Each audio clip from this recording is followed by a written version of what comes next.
स्वागत है दोस्तों आपका हमारे चैनल अनसुनी अनुराधा के सुने अनसुने किस्सों में। कहानियों की इस आकाश गंगा में जो सितारा आज मैं तोड़कर लाई हूँ उसका नाम है हम भूल गए रे हर बात मगर तेरा प्यार नहीं भूले। वादा है मेरा आपसे हर वो कहानी जिसमें होगा एक जाना पहचाना सा कोना, जहाँ छिपी होगी आपकी कोई याद, पल वो जो बस अपने थे। आज लगभग 1.5 साल बाद रूही अपने घर वापस आई थी। मम्मी 1 महीने से लगातार बार बार फ़ोन पर फ़ोन कर रही थी कि बेटा तुम्हारे पापा की भी अब तबीयत ठीक नहीं रहती है, एक बार आओ हमसे मिल जाओ। और रूही हमेशा की तरह एक ही जवाब देती, मम्मी जैसे ही अरमान का काम थोड़ा हल्का होता है, उन्हें फुर्सत मिलती है, मैं आपसे मिलने ज़रूर आऊँगी। रूही शुरू से ही अपनी मर्जी की मालिक थी। आज़ादी की हवा में सांस लेने वाली रूही, कोई बंधन, कोई धागा, कोई जबरदस्ती उसे अपने में नहीं गिरफ्त कर सकती थी। आज जब वो 24 साल की रूही थी तो पापा उसे बहुत समझाते थे कि बेटा तुम्हारी पढ़ाई हो गई है, अब तुम्हारी शादी की उम्र भी है। जैसे ही शादी का वो नाम सुनती, मुझे नहीं करनी शादी वादी और धमकी दे देती, अगर जबरदस्ती करी तो छोड़कर चली जाऊंगी घर को। और कभी कभी डर भी लगता कि उसकी इस धमकी से या वो मजाक तो नहीं कर रही, कहीं सच में ना हो जाए ऐसा कि वो हमारा घर ही छोड़कर चले जाए। और माँ पापा चुपचाप शांत आराम से बैठ जाते कि एक दिन अपने आप ही अपने दिल की उसने मानी और माँ पापा की पसंद को अपनी पसंद बना लिया। कितना प्यार करते थे सब उसकी ससुराल में रूही को। माँ पापा को ऐसी उम्मीद न थी कि रूही इतनी जल्दी सबके दिलों में अपनी जगह बना लेगी। आज जब इतने समय बाद रूही अपने घर वापस आई तो ऐसा क्यों लग रहा था कि जैसे सब कुछ रूठा रूठा सा है।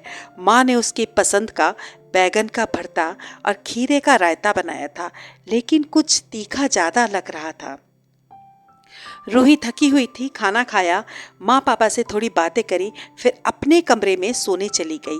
आज बरसों बाद अपने तकिए पर सर रखकर सोई थी, जैसे माँ की गोद का एहसास हो रहा था। छत पर लगा वही पंखा आज भी ऐसे ही ठंडी हवा दे रहा था, जिसके नीचे न जाने कितने जिंदगी के इम्तहान सफल किए और कितने इम्तहानों की तैयारी करी। वही पुरानी दीवारें, बस रंग ही तो बदलता है, वही मजबूत रिश्ता। और रूही को न जाने कब चैन की गहरी नींद आ गई। अपनों के साथ वही पुराना एहसास। आज सुबह सुबह माँ पहले से ही रूही का ड्राइंग रूम में चाय पर इंतजार कर रही थी कि पापा की आज भी वही पुरानी आदत, गहरा रिश्ता न्यूज़पेपर से। माँ धीरे धीरे पूछना शुरू करती है, कैसी हो रूही, कैसे हैं दामाद जी, कैसा चल रहा है उनका काम। जी मम्मी सब अच्छा चल रहा है, सब ठीक है। हाँ और बुआ जी के बारे में तुमने बताया था, बुआ जी की तबीयत ठीक नहीं रहती, उनके पैरों का ऑपरेशन कराया था, अब ठीक है। हाँ माँ सब ठीक है, अब सब ठीक है, बुआ जी ठीक है।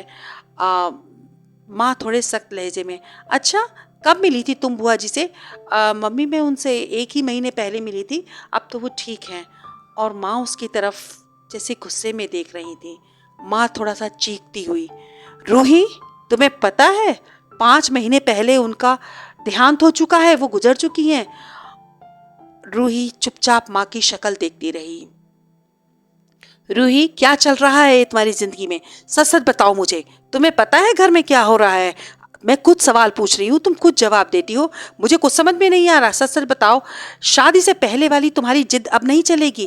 पहले तुम शादी के नाम पर हमारी नाक में दम किया करती थी, किसी तरह से तुमने शादी करी, हम भी खुश थे कि अब सब कुछ ठीक है। रूही आराम से सब एडजस्ट कर लिया है रूही ने, लेकिन क्या चल रहा है, सच सच बताओ ये सब क्या है। और सब पता लग गया है मुझे। माँ माँ क्या पता लग गया है आपको। रूही मेरे मुंह से सुनना चाहती हो सब कुछ, या खुद ही सब कुछ अब बता दो कि आराम से सब सच सच बता दो। और माँ की आंखों में तो जैसे आग उतर रही थी।